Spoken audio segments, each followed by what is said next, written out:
Hello everybody. I don't know how to switch it to horizontal mode yet, but I will learn. If there is a will, there's a way. Now I want to show you two different things today. I want to show you how to strip quilt, and this is my book that I'm putting together. This is the spine. This is the front page, and this is the back page. And this underneath is what I'm going to do for Sashiko or Sashiko. I've heard it both ways, so I don't know what it is. I'm taking out a basting thread. Okay, so what I wanted to do was do, the Sashiko threads just evenly back and forth, but I wanted to do it in a way that I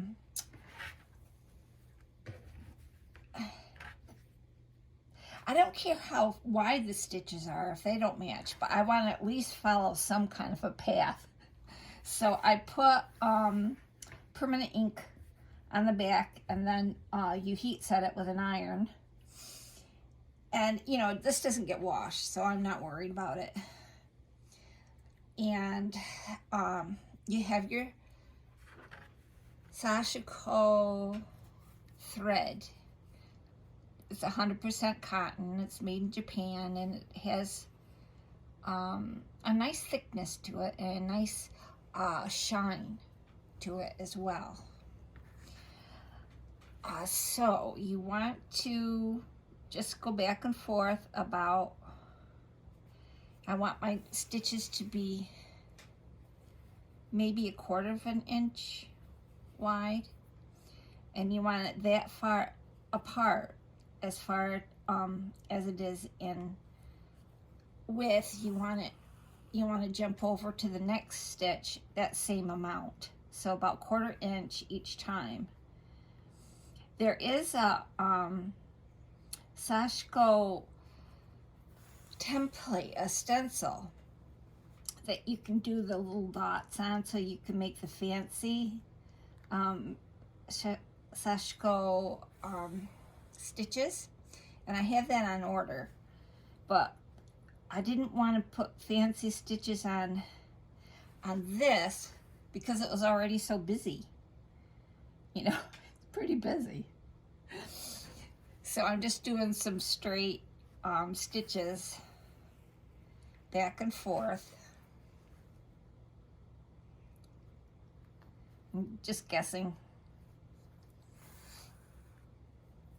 They're not going to be perfect, for sure.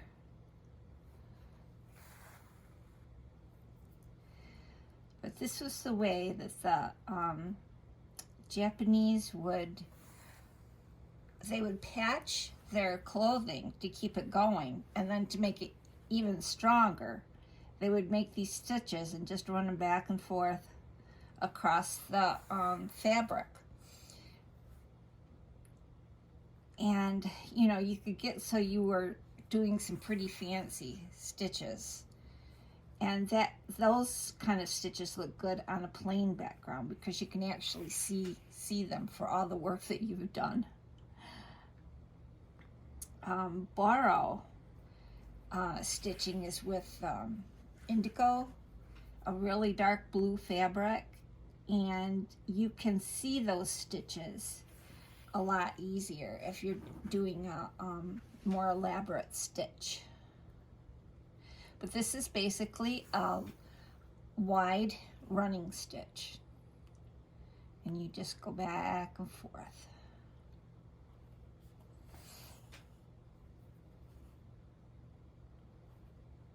I don't think I need to show you too much of this. It's pretty self-explanatory. So I will be coming across here, so I can clip this off to match the stitches, to make it even across. So I want to show you how to do this. I learned this from K3N Cloth Tales. K3N Cloth Tales. And I just love it. I'm hooked. You just make strips of your cloth. You know, you just cut strips and you layer them. You can layer them at random, or you can layer them with a choice how you want to do it. You can do all light on one side and all dark on the other. That's what I tried to do here, light and dark.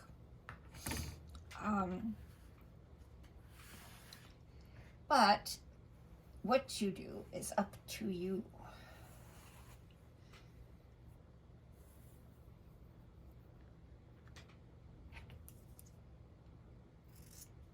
All right.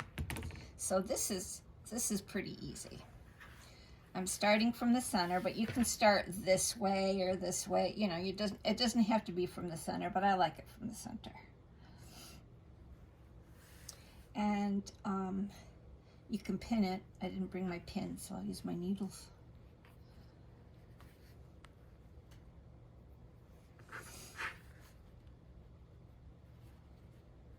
That's a blunt one.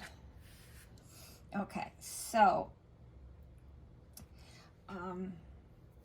take your needle and thread.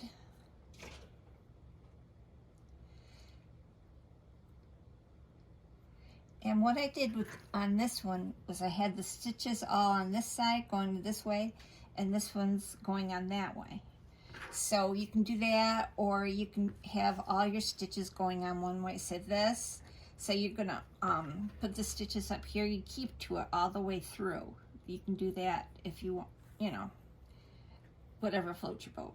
And you don't have to have tiny stitches, you can have bigger stitches. But I like the tiny stitches when it comes to quilting thread.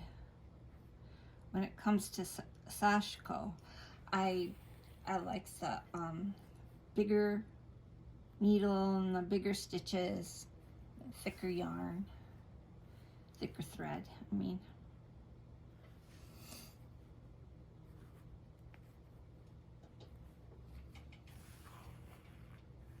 So you sew it all the way across until you're happy with it. You know, you feel like it's tacked down well. And then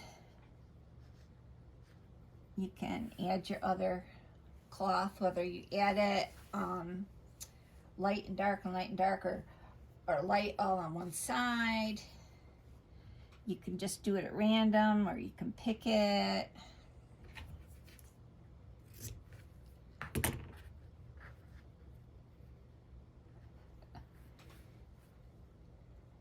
And the pieces can be thick and thin.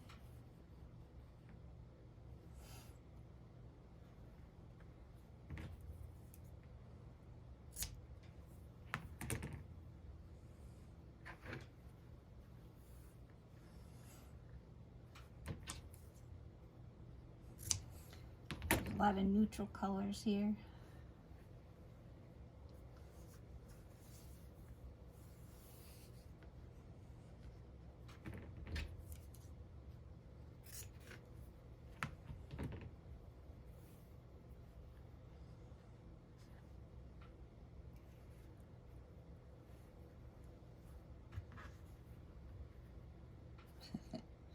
I'll sew it in between and then use the extra pieces for something, because you can always use pieces. Pieces and pieces.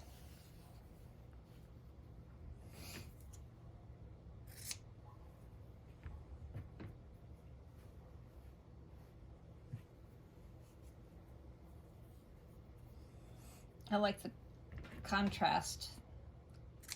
All of a sudden you see a color that just doesn't go. And it, you know, it's a contrast to what you're doing.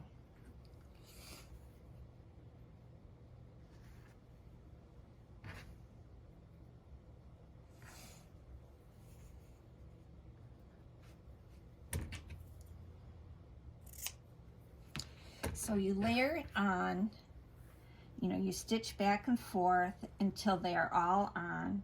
And I just put on one strip at a time, and then add another strip, and then add another strip, because it's easier to sew rather than having this all over the place. And then I trim the edges. I trim the edges off, and I appliqued a heart, I added some lace, and I put this funky little thing on there, sewed it on. So that's going to be the inside cover of my book. You're going to see this, and on the outside you'll see Sashiko. But when we come to the next part, I will show you what I'm doing. This is just, you know, your basic, go in front of your TV and sit there and stitch. Really simple running stitches, whether it's Sashiko or little quilting stitches. It's pretty simple. So, you know, enjoy it. Don't forget to go for a walk today because it's nice out. There.